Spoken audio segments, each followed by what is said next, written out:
called the Champs, by the way, Chris. Now you're fucking with the Champs. Is there any real difference between a podcast and just radio? No. I mean, yeah, it's long, and you can say whatever you know what the it fuck is? want. You know what's good about podcasts? It is way more biographical and not promotional.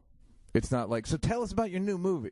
Right. It's just about so it's more like literally like a New Yorker piece or something where it's just like, tell us about everything. Our guest today, one of the best comedians ever to do it. No. Doesn't seem to care. Doesn't also believe that he's one of the best to ever do it. New on the scene. New on the scene.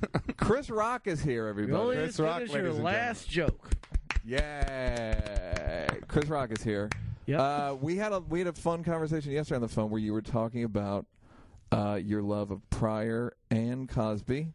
Love them both.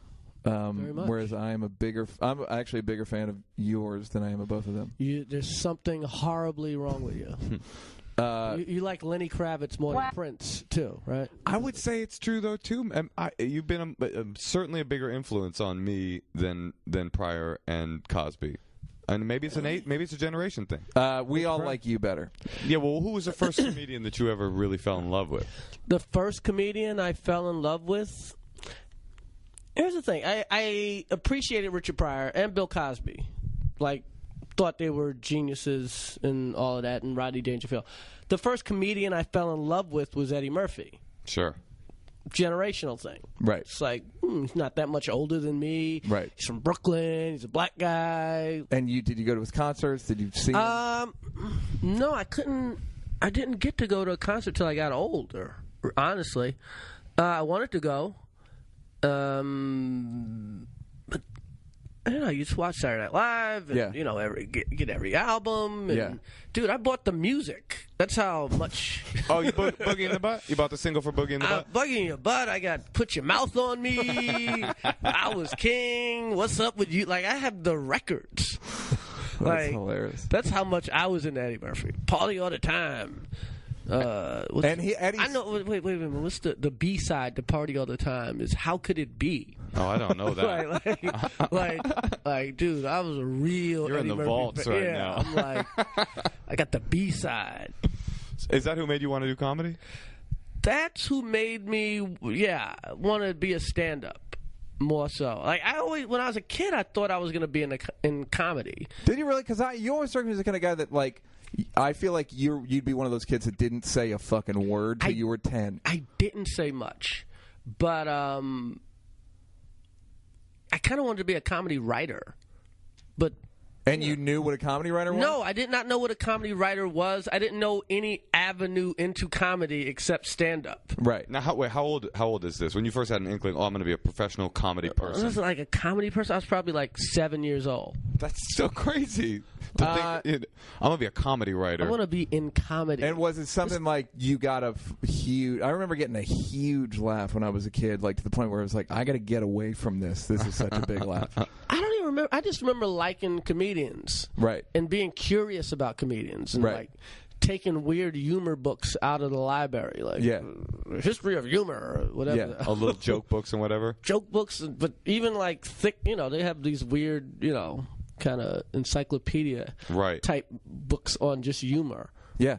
Sociology. But you were quiet. And were you like a snapping on people kind of dude? I was a snapping. I mean, there were two me's. There was me, that bust a school, crazy Italians, Irish people calling me nigger all day. Yeah, Chris was busted white school. Everybody knows. Yeah, blah blah blah. Can we talk about the advantages of being pushed up to white school?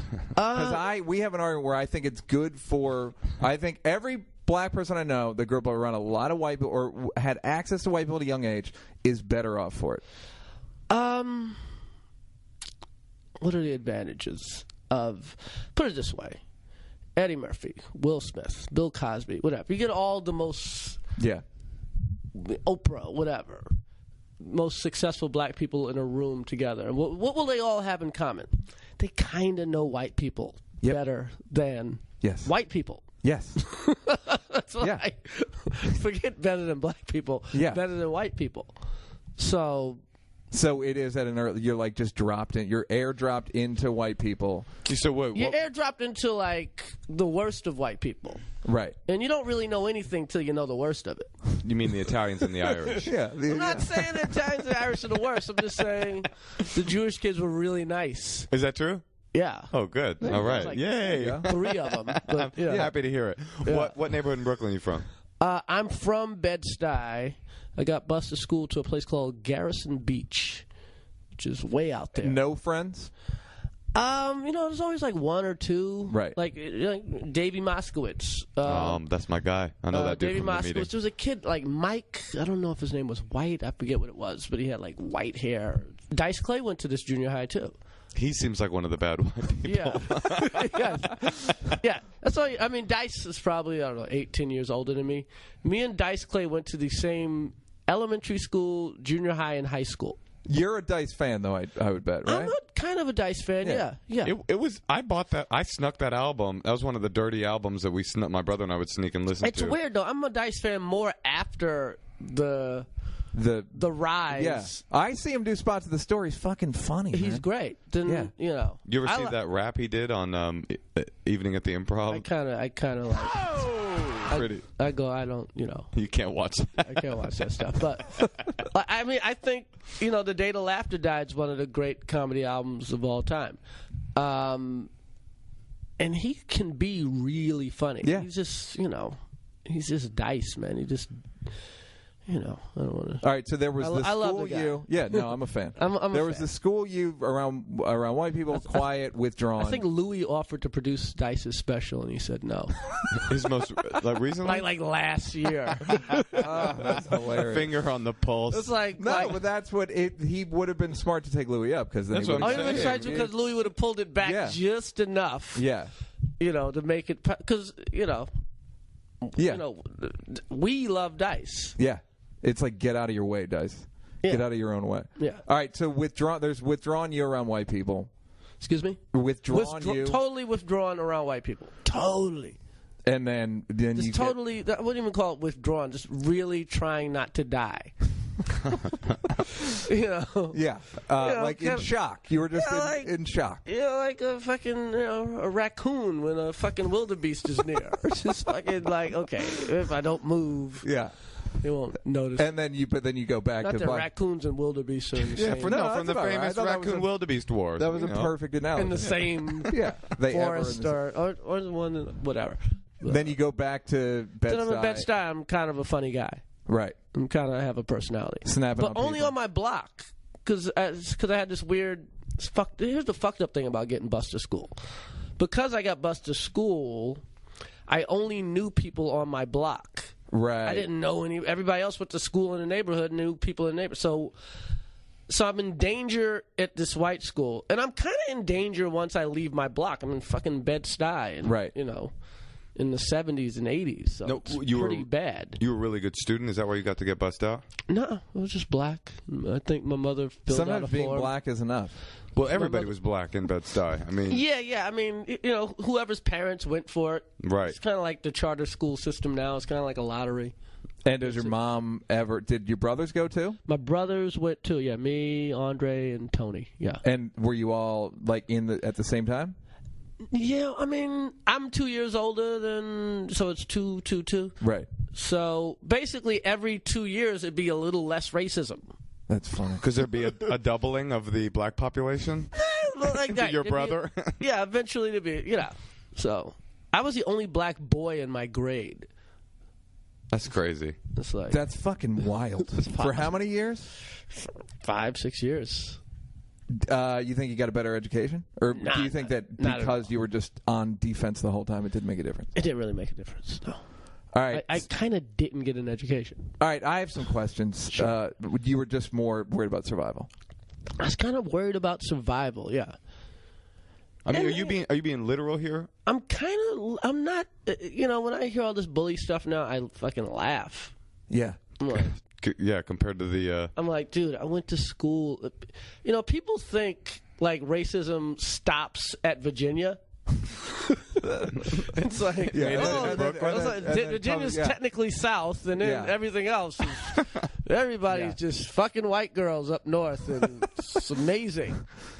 Yeah, and like continues in Boston. Yeah, and then, yeah. All right, and then when did you start doing stand-up? Yeah, it's like in New York, the Tri-Bell Bridge, I believe, is the Ed Koch Bridge, right? No, is it the Ed Koch? Or is it the Robert F. Kennedy Bridge now? Right. I think it's Kennedy. Right, and they probably changed the name 20 fucking years ago. But it just took a while. Yeah, that's what it is with racism. It takes that fucking long. Just because they pass a law. Yeah. It's No, like they renamed changing it. the name of something. Yeah. No, it's done now. They renamed it. Right. Yeah, no, yeah. How could they vote? That's Look at how the name long of the it bridge. takes that long. Yeah, and it's not even after a black person; it's just after a Yeah, slightly it's like nice white person. Well, society. Interborough Parkway has been the Jackie Robinson Parkway for 25 fucking years. Well, that is the great battle cry of white people, though, isn't it? It's racism's over. It's been over. Meanwhile, black people are like, wait, excuse me, if I could. Yeah, just it's over for. It's like you said. It's over for Obama a little bit. Not now, and even no. Yeah. Yeah. At Natasha's show at Caroline's this weekend, I was there with Natasha. She said something about Mitt Romney, and some dude screamed, "Obama's a monkey," in Manhattan, in Times Square. Dude is from upstate New York. Well, that's not New York. There you go. No, but he was there. I mean, it's just like, right. Yeah. No, it exists.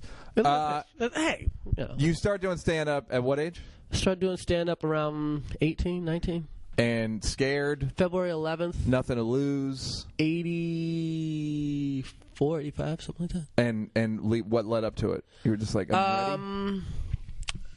I had a New York Times. I was waiting online to get tickets for Eddie Murphy at Radio City, back when you had to wait online to get fucking tickets. I literally thought you were like either on a computer or on a telephone. Just my brain is trained to not. That's how fucking old I am. Right?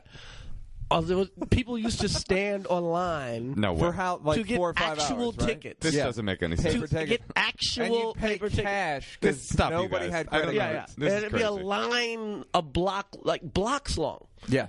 So I'm reading the Times. I'm online to see Eddie Murphy on the line, and I saw an ad for the comedy clubs. And I got offline and I walked to Catch a Rising Star. So I walked from Radio City to, Catch a Rising Star. Oh, you bounced. You were like, forget Eddie Murphy. I'm going to do this. Yeah, I was like, I got there at 11, like an idiot. What's that? Oh, it's people outside. I got there at I probably got there at 11 or whatever. People used to sleep places to get online for tickets. So when I got there, it was, oh my God, it was like 4 blocks long. It was crazy. It was fucking crazy. It was like Reagan's funeral or some shit. People still do that though, right? Don't they sleep for out super for sneakers. but they don't need to. like the Hobbit Right. and stuff? It's like if it's you a hobby. didn't go wait in line for Eddie tickets, you weren't going to see them. You weren't Now gonna people see 'em. will go. Well, that's the only chance people get to camp. Yeah, no, that is modern camping. So yeah, and then were you good? I Is was there any? kind of good. Right. Is there any? Didn't your first joke or one of your early jokes? Do you remember? Yeah. I remember saying Miles Davis is so black, lightning bugs follow him in the daytime. It's funny. It's kind of What about here? The thing about white people moving into your neighborhood, and you said, "Uh-oh, here comes the Here neighborhood." comes the neighborhood. Yeah, that came early. That's a great joke. I It's a great kind joke. of. Yeah. Chris Rock, early Chris Rock joke. Hey, Chris Rock, ladies and gentlemen. There he is. Hey, what, See, what you're it get better me? than You're Pryor. a good stand-up comedian. This is... Yeah, I was probably good like my first 7-8 times on stage. Then I got a little cocky. I think I told a girl to come or something, and There you go. And, like, That'll do it. and bombed. And Yeah. then proceeded to bomb for 5 years. Just like literally just eat it for fucking 5 years. Yeah, what did you? I'm curious as to your evolution because what did you need to overcome to become? I needed to who great? overcome my fucking ego. I needed to be humbled. Your ego based on what? 7 good sets, man. That's enough. Seven good sets. I don't fucking know, man. I was, But if you do... Your first 7 sets are good. My favorite football player was Billy White Shoes Johnson. Okay. I mean, You just had a big ego. I just... I don't know. I don't know what it came from. I was just a fucking black guy. I was like a wide receiver. That's Why does hilarious. every wide receiver out of their fucking mind. Yeah, that's hilarious. Why? I don't understand. Maybe it's like part of the job. It's a chicken egg thing. And most cornerbacks, just fucking crazy. Yeah, that's hilarious. I don't know. And then, but you were never. You didn't have like you weren't. You used to And just then you squint kind of think on that's stage. just kind of how you're supposed to behave, too. Right. Yeah, I guess if you know Eddie, or if Eddie's Eddie the Murphy. icon, Eddie's your idol. He's dropping mics and shit. Well, you wear purple leather and suits. he's wearing leather. And plus, stand-up was real. You gotta understand, too. I went to school, with Irish, Italian, whatever. Stand-up was really white. Yeah. You know what I mean? Is that right? Like it was very Jewish, very waspy. That shit was really, really white. Right. So part of my ego was just rebelling from this really, really. It's what my mother used to call the real white people. So Explain what that means. well, to it's people. not the white people that drive fucking garbage trucks and are Right. cops. They're the real white people. Yeah, powerful white They're people. not just physically white. They're somehow metaphysically white. Yes, my mother would say that. Like, these are the real white people. So there's a lot of real white people in stand-up, especially in New York. Yeah. Well, there used to not be like who were the black comics? You, Joyner, Me, William Stevenson, Mario Joyner, Mike Ivey. Yep. William Stevenson. There was a guy named Tommy Davison. Not Tommy Davison, I'm sorry. Ronnie Wilkerson was a young, kind of black comic, probably a couple years older than me that they used to tell me to watch. Like, this guy's going places. Facebook friend. There you go. That's where he went. He went into your Facebook. Hey, I don't Here's know. the thing about Rock. I'm sure Rock has a active Facebook life. Oh, very literally, cool. he posts shit. It's cute. I'm kind of interested in Yeah. see- He'll comment on I like- other people's posts. I'll post stuff, and Rock will go like, "All right, that's a good joke." It's a good voyeuristic thing Yeah. for a guy who's Cloistered and rich. yeah. Yeah. He said it. Yeah. No, Yeah. that's what I figured it was for Yeah, you. it's- Like, oh, it's all right, perfect. It's what are people perfect. doing? I don't have to. Oh, what are people mad at? Yeah. Oh, okay. People are watching the Grammys. Oh, you can have like an active social life without leaving. Yeah, without yeah, getting your plus hands it's like without getting your Like, hands dude, dirty. I like that thing. You haven't like- talked to me in 10 years. I like that one Yeah. thing, though. Plus, That I guy have laughed. so much family. that I Oh, can't right. Like my father had 9 brothers, 5 sisters, Wow. all with at least 7 kids. I have like 100 first cousins. Right. So And you get to see birthdays and go, Yeah, "Hey, you- happy birthday!" And Yes. Now we're talking. When I say happy birthday on your It's wall, fucking something. it stays there. You don't get rid of that motherfucker for a while. So you were talking about battling ego, Chris. 90 days after your birthday, that shit's So still up. about getting your ego Humble, tempered. something about humility. No, but what is the story about Martin? You did SNL, you were doing well, and then Martin opened for you and changed it. Was I still in SNL? I think I was still in I think it was after. That's I what probably I've got heard. after SNL. And I was making money. Yeah. I was like this guy. I did well using 12% of my power. Right. Literally. Well, that's what. Yeah, you used to squint on stage. You used to go up on stage and squint at the audience. And you, in terms of your instrument, you were using 30% of it Easily. But it was also just a temperament thing. Like, I hate having to do this. I'm barely going to put on a show. This is during SNL years? This is I mean, you gotta understand. Stand-up, again, was really, really white. right. Still, what is this, 10 years later? This is 80. This is before Def Jam, before 90, UPN. yeah. That's why you're squinting. I'm just not that. I don't know, but I had a mild. I wouldn't say disdain, but I was like, I don't know. I was like an adopted kid that knew there was something else out there. You know what I mean? Like Right. something's not right. Right. Well, you mean culturally within stand-up, you felt like, I shouldn't be a lone wolf. This doesn't make sense. Not even that I shouldn't be a lone wolf. It's like there's a part of me that just didn't want to be there. Right. No, that's fucking funny because that's a weird description, but that's exactly right. Like I used to. Like if you YouTube you at Rascals in It was Jersey, it'll just be really you white, man. squinting at white Before people. the Def Jam, I mean, I don't remember a lot of black people going to comedy clubs. And stuff. Yeah. That's really interesting. Like- So you sort of felt like you were playing the game of the other culture of stand-up. I don't know. It was like there was I don't know. I just felt I had a weird existence. And hip hop was so big, and there's this other shit happening. I don't know. I used to leave, like, you know, Saturday Night Live, we do the show, you have a party, and I would go to the blackest place I could find after each show. Like, Just to convince yourself? not just because I don't know. It's more fun for a lot of times. It's more fun to be around black people. It was, you know, just less stuffy and Yeah. you know. Plus SNL. I mean, when I was on, and I don't know if it's still right now. Actually, people can debate if it's funny or not, but culturally, they're kind of, you know, They're catching up. you know, they kind of have people on when they're hot. Yeah. You know, when I remember we had Hammer on the Addams Family album. You know what I mean? Like, Yeah, that's hilarious. like 4 albums late. Yeah. You know what I mean? Well, no, I remember you had Public Enemy. Yeah, we had Public with, Enemy like, late. Way like, late. Like 92 You or know, something. it was still good. Yeah, they were good. You but can't it was, trust this, but it was 3 Yeah. years after Fight the Power. Yes, You know what I mean? absolutely. And that's, you know, that's how it was with, you know, blackness and even, you know, some whiteness. They'd be cutting edge for the white shit. You Yeah. know, Nirvana right on time. But black Right. shit, that shit would be like, you know. Yeah. You know, that's Sinbad 4 years after, you know, that. Sinbad Mania. There was a Sinbad mania. Sinbad used to be. I mean, Yeah. Sinbad still, you know. No, but he used still, to fucking rip. Oh, he was fucking ridiculous. Yeah. Like, Yeah. You couldn't fuck with that shit. All right, so Martin opens for you. Martin opens for me, and I'm like cocky as fuck. You know, I don't think anybody can touch me. Right. Because in a weird way, I kind of had like this weird Harvard education. You know what I mean? Like From SNL. right. Okay, so I'm at SNL, and hey, Conan's a writer when I'm on the show. Yeah. You know what I mean? I'm on with fucking Sandler and Farley and Yeah. Dana Carvey and Dennis Miller. And Mike then, Myers. And Mike Myers, and it was, you know, it was like fucking X-Men school. Victoria Jackson. Victoria Jackson. The greatest mind of Victoria. all. Hey, Jan Hooks was amazing. Yeah, she was. Yeah.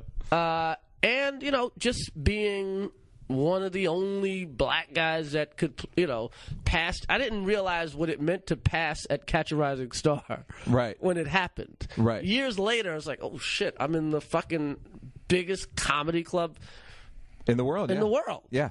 In the world. You can safely say that, right? Yeah. One of them in the... In 93, yeah. Yeah, I didn't know, and, you know, and they got fucking Rodney's coming in, and Kinison, and... Yeah. You know, so I had, you know, I felt... Whatever, my Yeah, chest like you was fucking, yeah. like, motherfucker, I followed Kinison. Yeah. What the fuck? Anyway, Martin, you know, I normally didn't even watch opening guys. And I'm in backstage. Is that and a shit. club? Nah, it's at this place, the Airy Crown Theater in Chicago. Chicago, yeah. And I hear, like fucking, I think it's a fight or some shit. It's like, oh man, what's going on in the crowd? Like, fucking coming to the side of the stage, and people are fucking laughing harder than I've ever seen people laugh in my life. Like they're hurting themselves. Like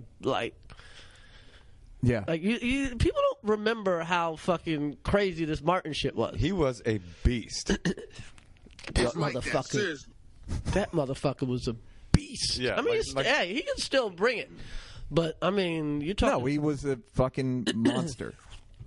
Yeah, like Murphy. Like, Yeah. you know, like, unbelievable. And then I had to go on after that. And, like, you know it's a bad set when you're still talking about the guy before you, like, 30 minutes in. Yeah, that Martin sure was funny. Like... It's like Martin said. Think back to Martin Martin. was talking about bitches earlier. Thinking about bitches. You remember earlier when you were enjoying yourselves? I had a tag from one of his jokes, and here that tag is. Oh, it was wait. just brutal, sweat, just fucking... Yeah, I was done. And you realize, like, I got to step it up. Not only did I had to step it up, I had missed... Was it black people? It was black people were at the show, It was black right? people at the show. Yeah. And prior to that, it was mostly white people or mixed, right? it was mostly white people or mixed. And How did that happen? Just out of curiosity. I was on Just SNL. a random. I'm saying, how did that show? Why was that show so black? You know what? Because Martin was bubbling. You know, I wasn't Right. paying attention. You know, Martin's really funny in House Party 3. You know what I Yeah. mean? Like, Martin's really funny on What's Happening Now. Yeah. You know what I mean? Like, Yeah. these little Yeah. things that, you know. And Martin's really funny on Star Search. Like, there's Yeah. a bunch of shit Martin was really kind of funny on. It was only on Saturdays, these shows that you're talking about. The Saturday afternoon black shows. And, you know, whatever circuit Martin was working, people fucking... Knew him, yeah. Yeah, I mean, that's old word. That's word of mouth when it was truly word of mouth. They still... If you bring it, you can still have word of mouth. Yeah, but it's mostly on the internet. It used to literally be like standing in line type shit. Hey, man. If you are really, really kill on a fucking...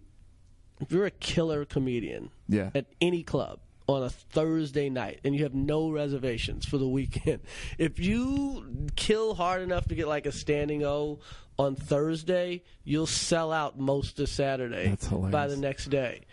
There's just not that many people that are killers. You're right. Yeah, you're right. I used to fucking... It's like you have to see this I used person. to get into town with, you know, before I got really famous, and it'd be like no reservations or whatever the fuck. Oh, man, you're going to have to... And I would kill so fucking ridiculous on Thursday that I'd... Yeah. By the... So you kill Thursday, you kill Friday, first show.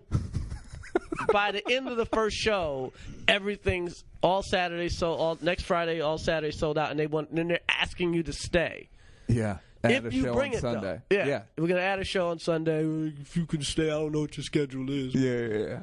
But you gotta bring it. I love that stand-up, no matter how big you get, it still comes down to, like, you kill Thursday, it's the most handmade shit in the world. It's the most handmade shit in the world. But, you know, and by the way, it works that way even on a larger scale.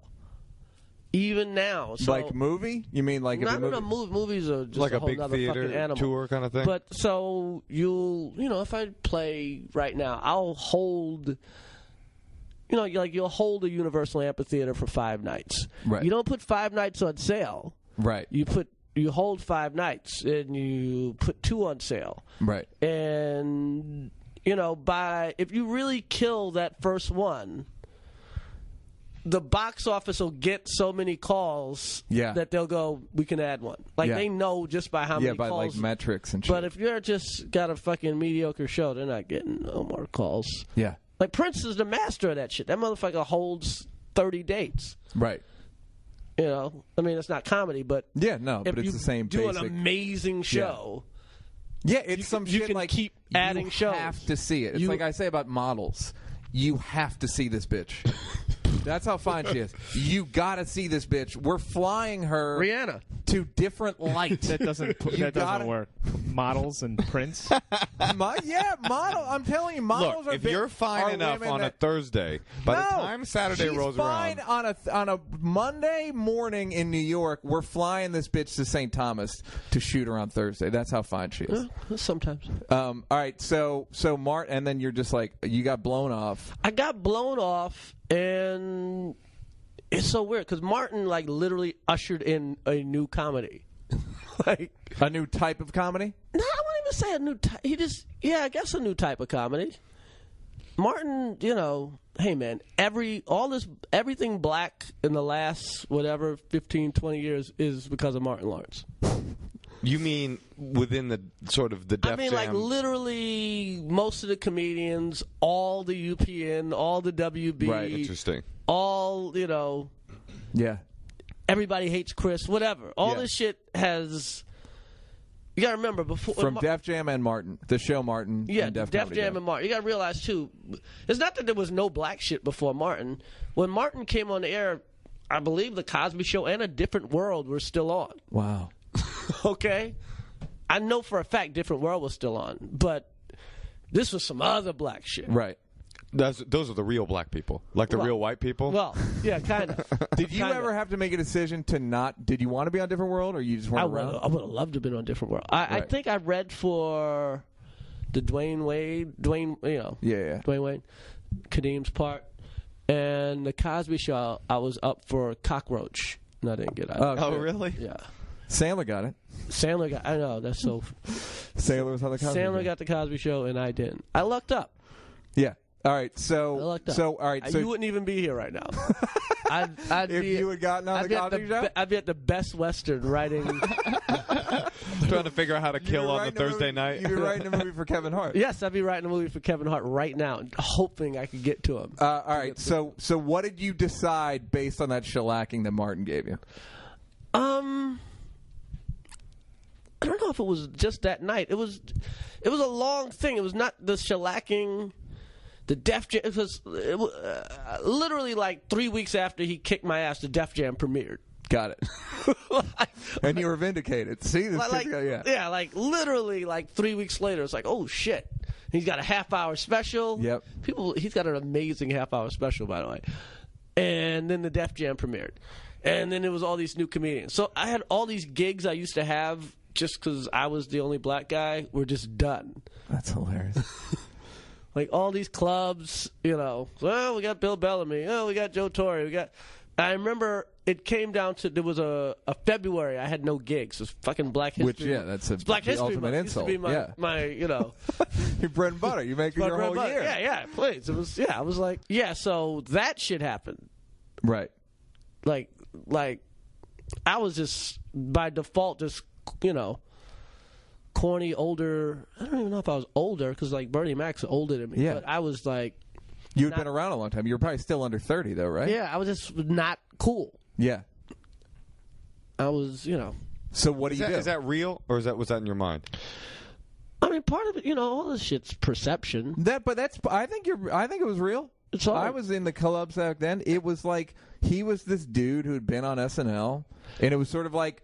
So on SNL, some people like CB4. Yeah, and I loved CB4. Yeah, PS. It's kind of like you don't know. Like I think so. But it's like with showbiz, your shit's over every year and a half. I was done. I was for all intents and purposes done. So did you? You're saying you felt like you had gone over the peak. It was. One would assume I had gotten my shot. Right. I'd gotten some shots, and I made whatever of it, and I was working clubs, and Right. That was going to be my life. And then what did you? So you were like, I got to write better jokes. I got to be better on stage. I got to be blacker. Honestly, it was more of I kind of quit show business in a sense and just said I'm just going to do stand up. I'm not reading for anything. I'm not having meetings and shit. Right. Let me just do stand up. I bought a house. Right. Had a mortgage. It's like you were like settling down. Yeah, I was kind of like I was. It was my goal was to be George Wallace, really. Right. Like a hard-working comedian. Yeah. Make $300,000 a year. Want to be good enough and famous enough to sell out a club without doing radio. That was my goal. Right. Wallace. Wallace would come into town early and do extra radio and sell out everything, and people liked him, and he'd do occasional Tonight shows and stuff. That was my idea of being a big star, but that didn't entail reading for sitcoms and shit. And like you just went on the road, and got fucking really good. I kind of just got really good, but not like we were talking earlier about hiking. Right. Not even thinking about it. Not like it was like this workout I got without really thinking about it. Did you notice? You must have noticed like catching standing O's more often. Yeah, I did kind of. The other key thing I had Joyner as my opening act, which really relaxed me. Go on. He was having kind of. Yeah, we've met him. We know. He was having a rough time, not a super rough time, but he wasn't getting work like he used to. Right. And I could still do decent business in the club. But when you had a different opening act all the time, and you had an opener and a middle. You just never knew what you're going to get. Right. Plus, and by the way, I was a little scared of Def Jam guys. I was like, it was all this fucking energy, and yeah, I can admit it today. You'd come and be like some new kid, and like, well, that's what we call it on the show. We call them stool fuckers.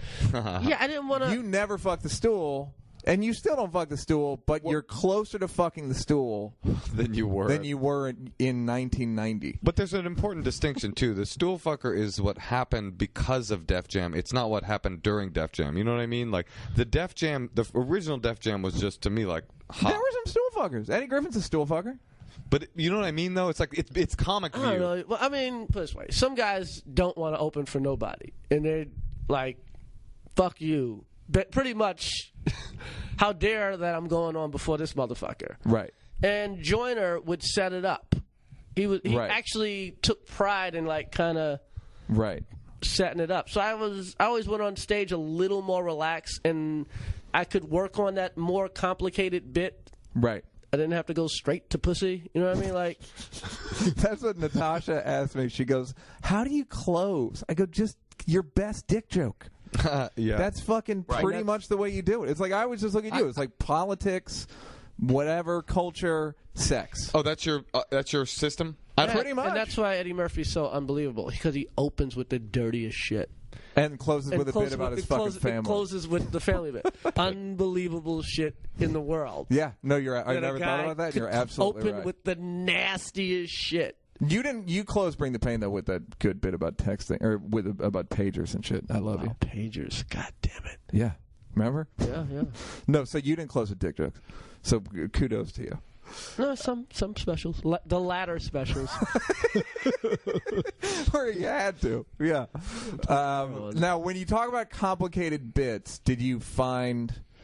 How did you evolve? Like, did your bits get longer? The subjects Your were bits harder. get longer because you're not. I also met my wife, so that was kind of cool. I was like in a relationship, Right. so you're not that I didn't go to the club, but I wasn't going to the club as much. I wasn't thinking about getting off stage. Right. That's what a lot of guys' problems are. They're more excited for what's going to happen when they get off the stage. That's interesting. Than what's going to happen on stage, or what could happen on stage. That's, you know what I mean? Like, magic could actually happen on stage. They're thinking about there's pussy off stage. right. Though. They're thinking about the magic pussy off stage. Yeah. But no, it's kind of the same pussy in Tennessee is the same pussy in in Arkansas. But I was actually like into being on stage. Right. Well, are you do you consider yourself a natural performer? No, I've made myself into. It's conscious effort. How? I mean, that was the beauty of the Def Jam. Everybody was an amazing performer. Yeah. Everybody. Yeah. Even guys with no jokes. Yep. Fucking Spinning, twirling, fucking the they stool. sold those jokes. And Def Jam, just watching it, made me into a better performer. I mean, There were audience members that were better performer than you. the worst Def Comedy Jam is better than the best evening at the Improv. Yeah.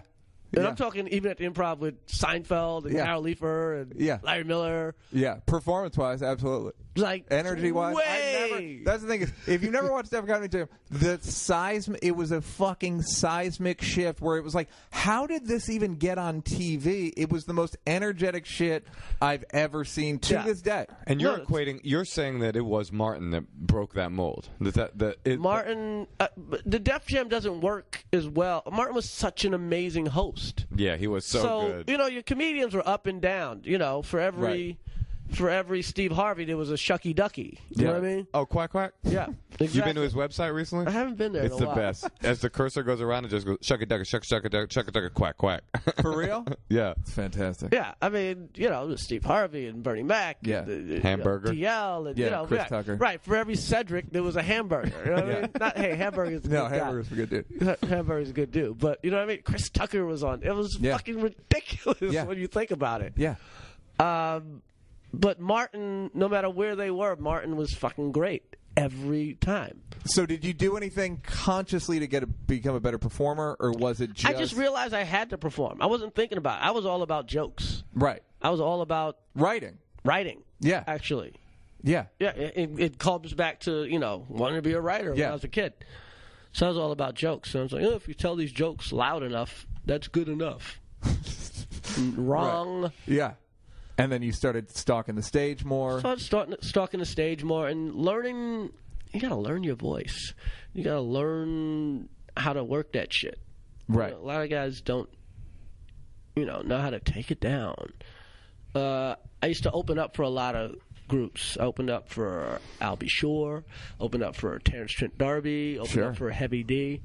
And I remember when opening up for, I guess, Heavy D or Keith Sweat, So I would do or I'll Be Sure. Say we do I'll Be Sure dates all week. And then on the weekend, I'll Be Sure would have these Budweiser Superfest dates. Right.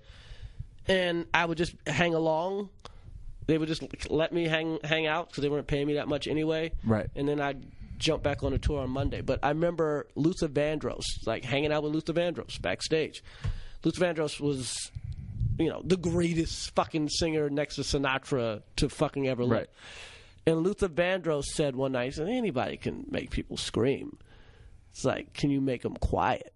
Right. It's like, Right. That's cool. Now, do you find and that gets into the complication? Yeah, so I was like, when you got a real good bits have quiet parts. Right, totally. It's easy to have a screaming, girls are crazy.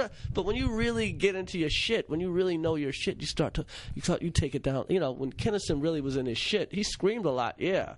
But then he would start talking like this, and then she would come home, and I would, when you have those quiet moments in your bit. So was there trial and error in that regard? A lot of trial and error.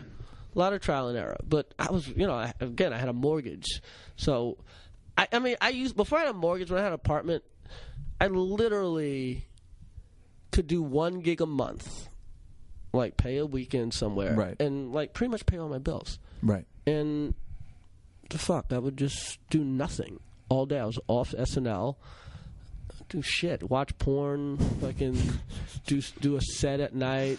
Try to. Yeah, that red Corvette, right? Had that red Corvette, fucking chicks. This sounds terrible, man. What a terrible life. You fucked up, man. It's a horrible life.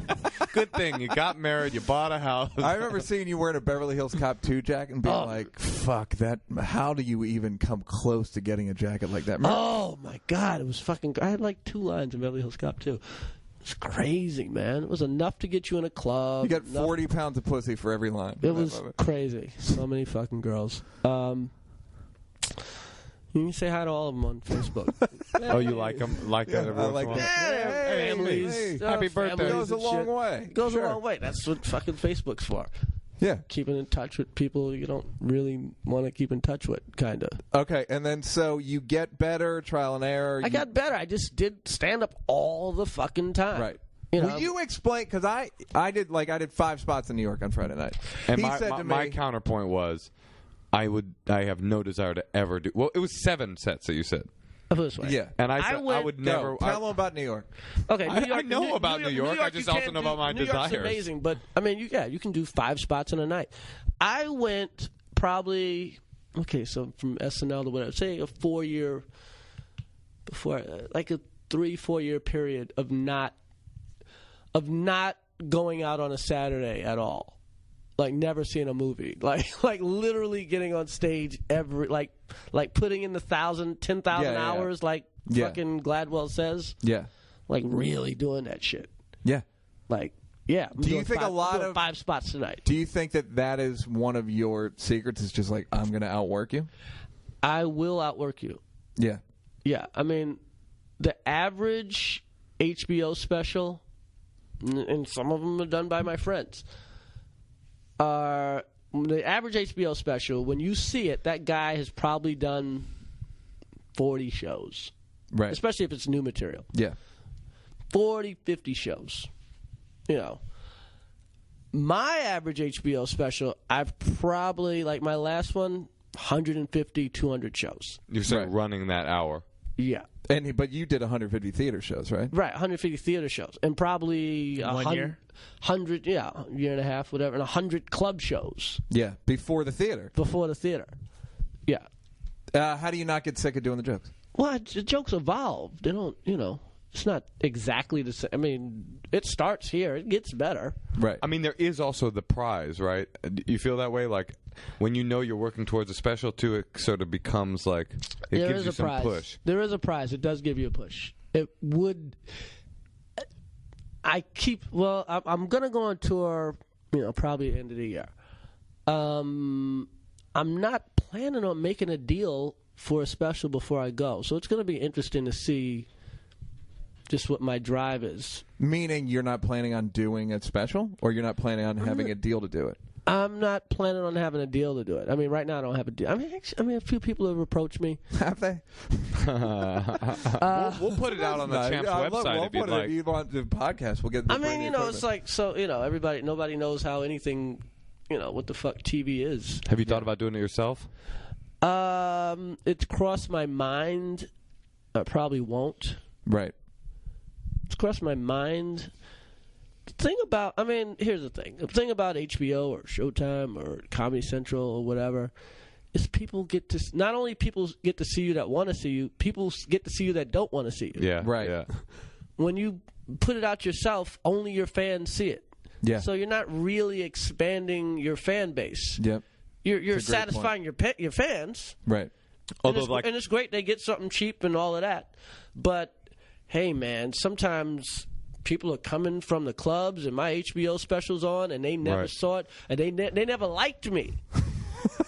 and they're just drunk enough. And they don't turn the channel and they're like, oh shit, this motherfucker's funny. Well, You don't get that when you. I actually meant to. I'm doing a Comedy Central special next week, and I meant to put in the deal. I know. They approached me in a month. Where are you working? What are you doing? I'm doing Chicago. I'm doing La Jolla, and I just did Boston. I've been on the road, Chris. Don't you worry. You're knocking them out? Yeah. But I wish I'd put in a minimum amount of airings. Meaning, like, I want you to air it 40 times. Some people be like, you can only air it 3 times. It's like, they aired Bring the Pain so many fucking times. I mean, because it was blowing up. But it was like, they also aired it. I felt like they aired it 5 times a week on just HBO. That's before there were several HBOs. Like there was something. These are good things. Yeah. No, that worked out great for you, man. What has been your average time between the specials? Lately about 3 years. Like over the aggregate of your career? Bring the Pain. It's weird. There's Big Ass Jokes. That's an underrated special. That's a half hour, right? Oh yeah, a half hour. So Big Ass Jokes, and like literally a year and a half later is Bring the Pain, and like a year and a half later is Bigger and Blacker. That was like really quick. Because I remember Bring the Pain came out and then you did Universal Amphitheater and I was like, fucking Bring the Pain just came out. How the fuck does he have new material? How did you have it?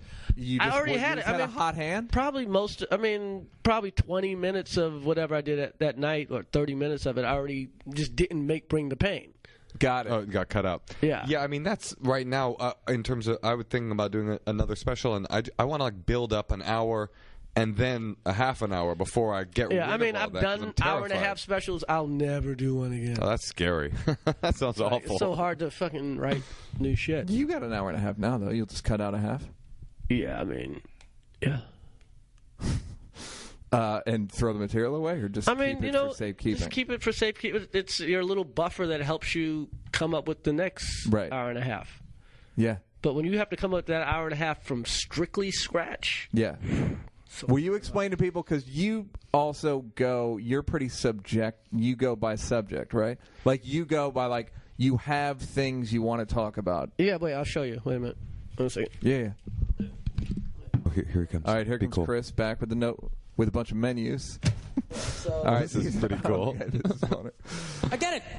All right, so Chris writes. So these are the notebook backs of legal pads. What we're looking at are empty legal pads with all of the paper ripped out. Just the cardboard backing. Yeah, because you lose paper. Right here is Ice-T's phone number. That's very funny. That is 100% true. That is Ice-T, and he spelled T-E-E, which is hilarious. And then there's a phone number for just the whole country of Brazil. Yeah, there's a Brazil number. Who knows what that is? 9/11, I know that bit. 9/11 sale, MLK. Jesus, Sandusky to catch a predator. See, you know what's also funny about this is looking at this. This could be the diary of a total fucking hack, too. Oh, do you know what I mean? Sandusky to catch a predator. That's a fucking hacky bit. How many in the wrong hands? People always say, "Aren't you scared of guys taking your material?" It's like they can't. Right. What are they going to do with it? Yeah. Right. It's like. So how many specials are we? I mean, theoretically, how many? What are we looking at? 3 things or 1 hour? That'll be 1 hour. I mean. All right, you have energy, and then it's underlined. What does that mean? That means don't. It means sell the shit even now. Right. Oh, this is a reminder to yourself? This is a reminder to myself. Because I'm on stage and people are going fucking crazy. Right. And which will give, stop leaning. Yeah. I'll lean against the piano or whatever. And it's like, dude, sit up straight and fucking sell this material. Yeah. So, that's great. Just a reminder to myself. This is what if nothing else, I hope people hear this and go like, this, I don't mind being dorky about this shit. Like, that's a dorky, someone saw a notebook of mine and it said energy underline, I'd be embarrassed. You're not embarrassed, nor should you be. I'm not embarrassed. I have shit that I go over in my head that, like, things do this, do this, do this. I hate when I go, I hate going to the Comedy Store. I hate it. Like, I love it. You do? It's hard. I love the Comedy Store as a place, and it's a sacred place. But I hate there's so many comedians just fucking around on stage. Yeah. Like I've never seen like not taking it serious. Yeah. It's like I go like up more bits. in that place than any other place I've seen in probably the country. Because there's too many spots, and they give too many spots to too many weirdos. Just not giving a fuck. Yeah. And the guys, it's like... try anything. I don't give a fuck about material or who's funny or not, but be alert and make an effort and fucking, acknowledge that there's an audience there and stop trying to make the fucking comics laugh. Yeah. At 9:30. Wait till 1:30. You know what I mean? You want to make the comics laugh at 1:30? Go right ahead. Not at fucking 9:30. Yeah, there's a strange culture there for sure. Oh, I had a question for you, which is, do you ever look at the overall playing field of stand-up and go, people are not talking about this, and I would like to, or people are taking this angle? And it's like you had that bit about like Columbine when you're like, whatever happened to Crazy. That seemed like a totally counterintuitive. It was like a blunt thing that needed to be said, but it also felt like no one was really talking about Columbine. I mean, I don't think about it like that. Here's my thing. Either if people are talking about something, I'm like Nike. Nike don't make shit unless they think they can make the best version of it. Okay. So, I look at it. Hey, everybody's talking about the guy Oscar Petraeus or whatever. Yeah.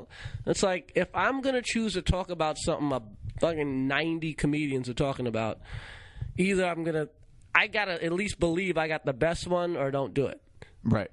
That's the way I look that's at it. in premise? That's generally comes back to writing and difficult yeah, like, what's the premise. Best version of this fucking joke that doesn't sound like, everybody else's. There's a bit here called religion is like salt. That's again just like the vaguest. Religion's like salt. It's great. A little bit's great. That's hilarious. Too much will fuck up your meal. Her biggest show in years. I don't know. No idea. I think that was Oprah's Lance Armstrong. So like no one told Lance Armstrong that Oprah wasn't on ABC anymore. Oh, that's hilarious. It's like he was like, I'm going to announce it on Oprah. It's like, really? No. Really? One? Yeah. Really? I'll try to catch you on. I don't know what channel OWN is. Yeah. I'll do my best. Fuck. Do I have to buy a package to see this? And then what do you what's your experience with in movie? Because we were talking about, you've got a script now. Yeah. I think you'll change the title. Correct. Probably. But it's great.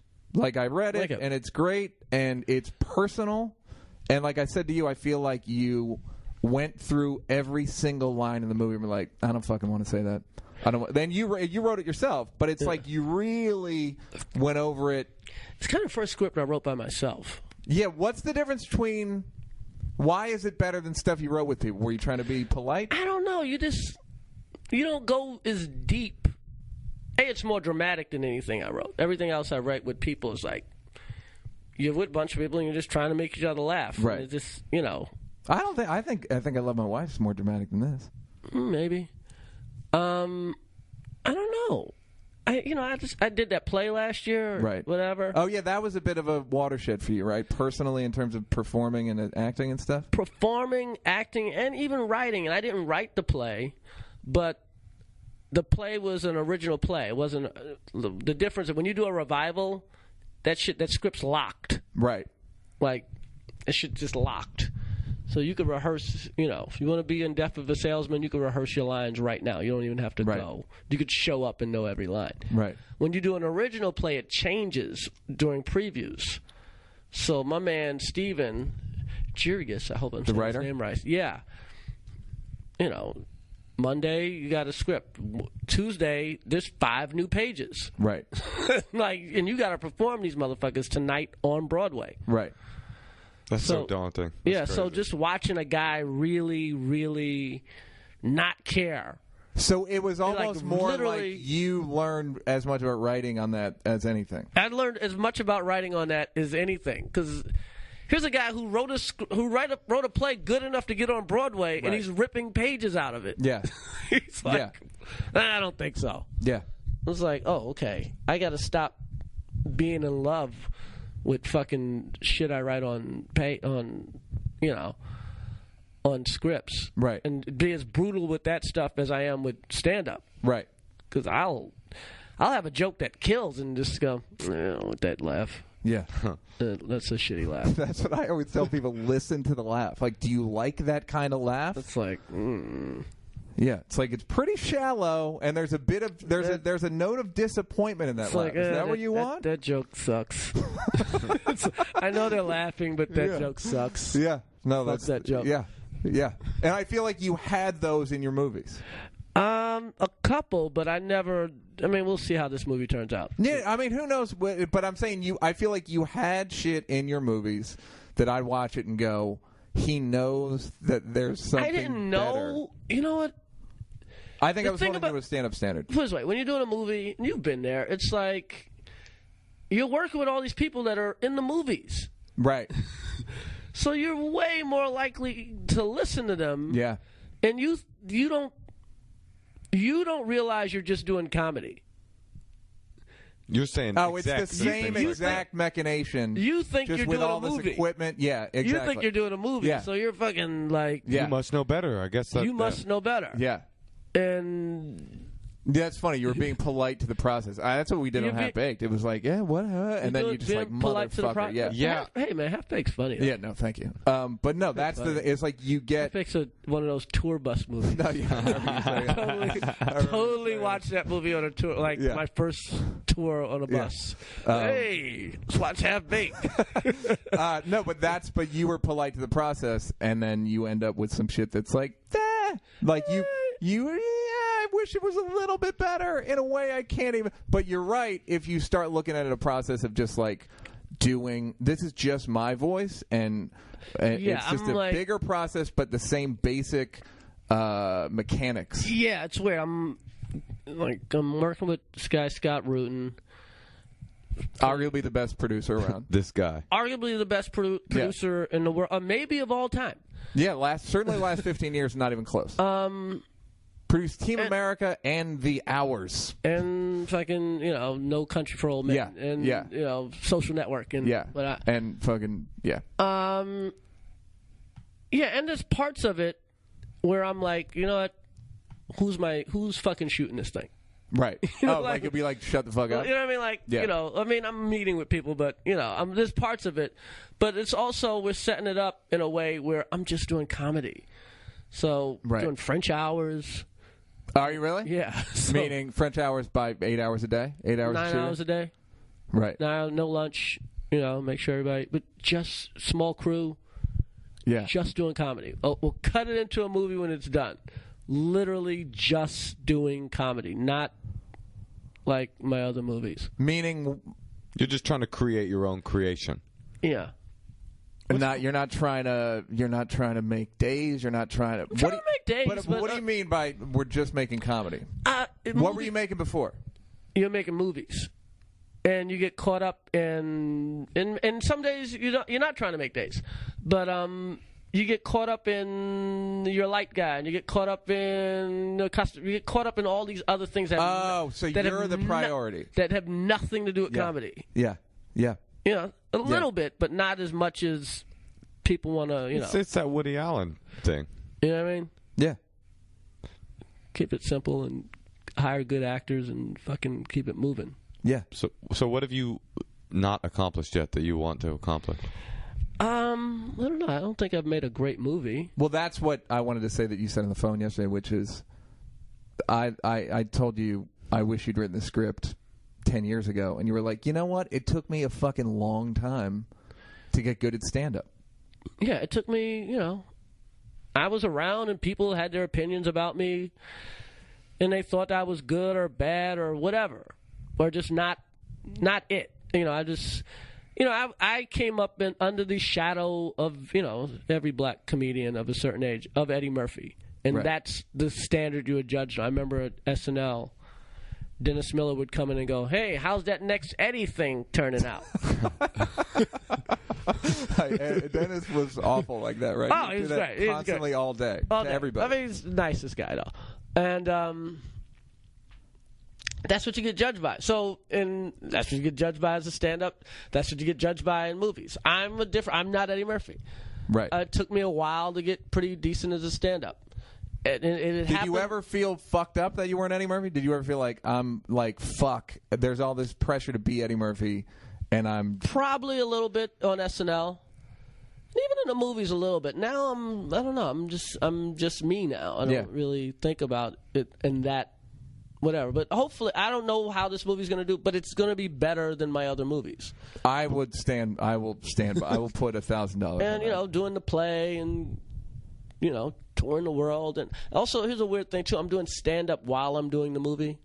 Like, I'm still doing spots and set and stuff. Like at night or on the weekends? At night, or maybe on the weekends. With your French hours. Yeah. I'm just saying, like, I'm normally, like, I approach everything like I'm doing a movie. Yeah.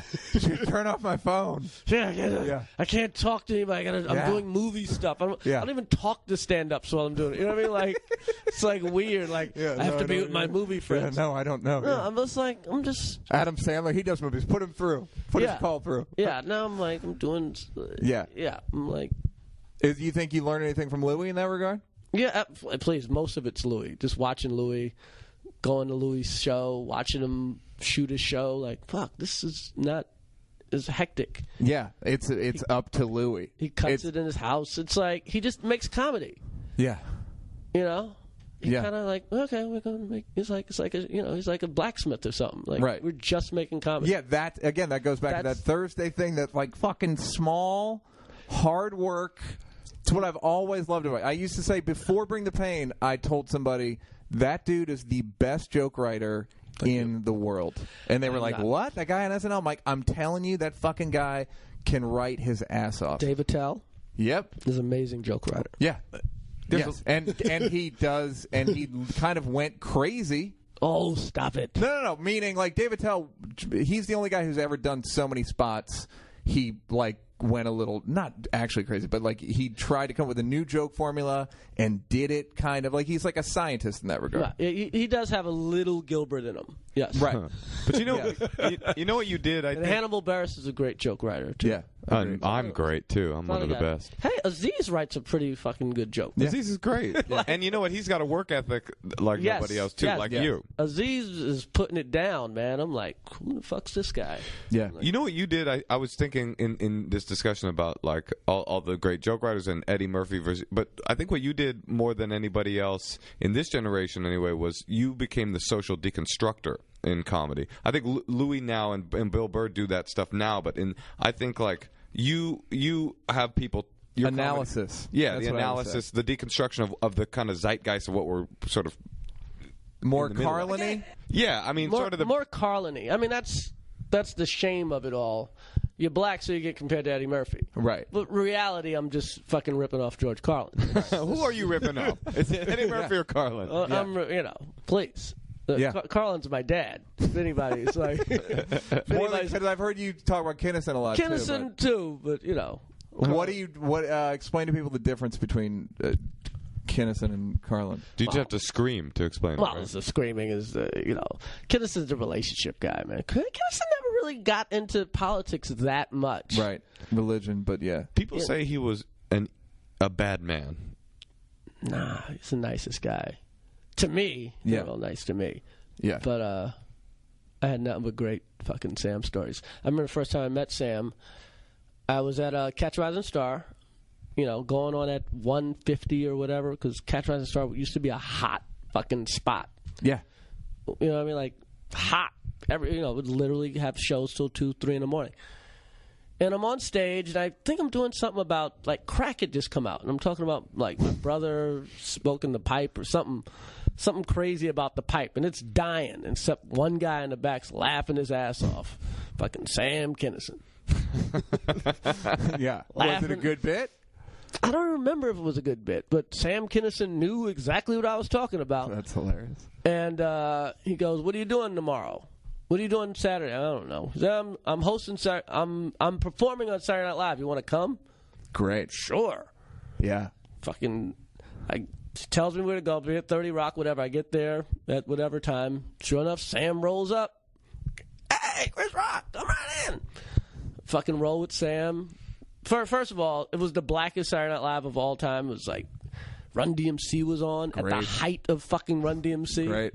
Breaking the great rule of Saturday Night Live. Breaking the great rule of Saturday Night Live. Like, fucking ridiculous, doing Raising Hell shit. Okay? Fucking ridiculous. Malcolm Jamal Warner was the host. Oh, wow. And Spike Lee did a short film. Wow. Like, how was the short? Because I don't even remember. I just remember, like, I was with Sam. I wasn't even, you didn't even fuck with Spike. Right. I wasn't allowed to even, No, I was the most Well, that's like, how Rick there. James met Eddie Murphy? Is because Eddie was so low on the totem pole at Saturday Night Live that they made him share his dressing room with Rick James. It's the fucking best. It's just like a time when Eddie wasn't famous. Like, share your fame. Fucking, we're going to sit another... They sent the band in Eddie's dressing room. I'm sorry. Is that what it was? That makes sense. Because the host has his own dressing room. Yeah. But the Stone City band, so fucking huge, was so huge. I can see that happening. Yeah, that's funny. And they just, like, deal with it. All right, so you're. I mean, I watched Kinison do coke right before he went on. Did you really? Yeah. Have you? I never see people offered do me some coke right before he went on, and I go, and he goes, "All right, more for me." Snort some coke. Does the Jesus's last words bit? I think Jesus said something like, "Oh, my hand." Yeah. And starred in the West Coast and all that shit, and I was with Sam right there. I was literally right there. Yeah. Like 40 standing, feet away. Standing where his manager should have been or some shit. And that's also a testament to be funny all the time. In wherever you are, just be fucking funny, because then you get fucking one guy goes, Yeah. That's why you have fucking energy on your fucking notepad. Like, sell it. You don't know the fuck's here. Well, that's what's funny about being friends with you on Facebook is, like, I'll write a joke thinking no one's gonna see it, and then Rock will write like funny. And it's like for fucking Twitter followers, I'm like, oh fuck, I didn't know Chris Rock was watching. But sure enough, be funny. Someday, man. Someday, Chris. The other weird thing about Sam, I remember going in the elevator going downstairs because everybody wants to act like they're cool and autographs. Oh my god! I remember Sam getting his pen ready to sign autographs in the elevator. That's hilarious. Like a little kid, like couldn't wait. That's funny. Couldn't wait to sign autographs. How do you feel about it? I do what I gotta do. Like, I don't carry an extra pen around or a beret or a spare camera phone. You mostly like. Here you go. Yeah. Here you go. I'll try it. I carry. I'll email it to you. You fame to you is it's basically a good deal. It's basically a good deal. It's why you make money. Ultimately, it's because people want to be in the room. People want to be in the room with you. Yeah, I would say that you are at the perfect level of fame. You are as famous as you can be without having your life completely destroyed. They tried. They write foul shit about me from time to time, but I don't know. I think people know me. Everybody knows. I mean, that's what I'm saying. I mean, like sometimes people because sometimes you read something about somebody, and go, that's bullshit. Right. You just shove things away. So I don't know. Well, that's a good thing about being a comic, is like you're your own spokesman, and you kind right. Comedians have no mystique. You kind of know them. Chappelle said Murphy's kind of got a mystique because he disappeared. He did the thing. He disappears and doesn't fucking. When was the last time you saw Eddie? So at that Eddie Murphy. So you don't see him at all. I mean, you do. But... I've been in town, and I keep saying I should call him and go up there for dinner, but. Yeah. Yeah. You had that story about him on that tribute. That was so fucking funny. The thing about tell that story about I've never kissed a... me, Eddie, again, I'm not famous at all. I'm just fucking hanging around. I'm like... Because you were funny at a club. I was funny at a club, literally because I was paid attention. Yeah, I'm literally the kid in the Bronx Tale. I get to hang out with the mobsters. Yeah. Literally, that was me. It's Eddie, Arsenio, Keenan, whatever, Townsend, like all these fucking guys. And some... white girl. We're at the China Club in New York, hot club. Milli Vanilli was there that night, and Stallone was there. Shit. Girl runs up to Eddie, gets excited about it, and goes, "Eddie Murphy, I love you so much. You're so gorgeous. Can I kiss you? I've never kissed a black man before. Can I kiss you? I've never kissed a black man before." And Eddie goes, "Hey, you can't start at the top. You got to kiss some of these broke niggas first."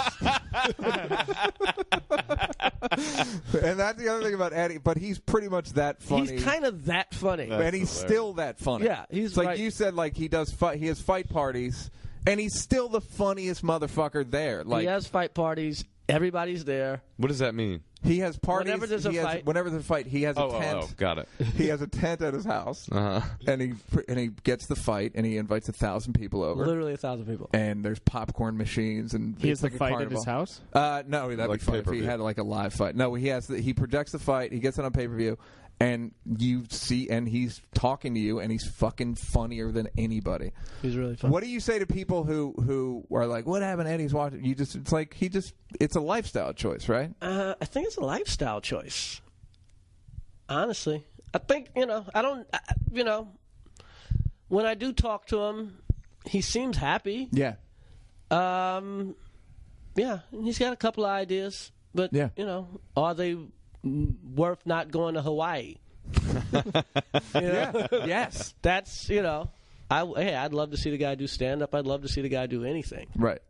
I'd love the PJs to come back on. To Yeah. tell you the truth. I'll take that. Yeah. There's some really funny PJs, man. I've slept on the PJs. Dude, I didn't watch enough get of them. the first season of the PJs. Because it's just Eddie Murphy being really funny. Yeah, it is an audience with Eddie Murphy. That's all it is. Claymation Eddie Murphy, yeah. It's just him as a super of a building. It's funny as fuck. That's awesome. All right, we got to go. This has been enough time of yours. Okay. But yeah, I mean, we got to let you go. But you're like I said, man, I'm happy to know you. And you're one of the greats. I did your podcast. You did my podcast. Everybody can shut the fuck up. Can't ever say you did. That says I'll take. That means you sort of like me. Yeah, and I did your podcast. Yeah, thank you. I don't do everybody's podcast. No, I imagine not. No.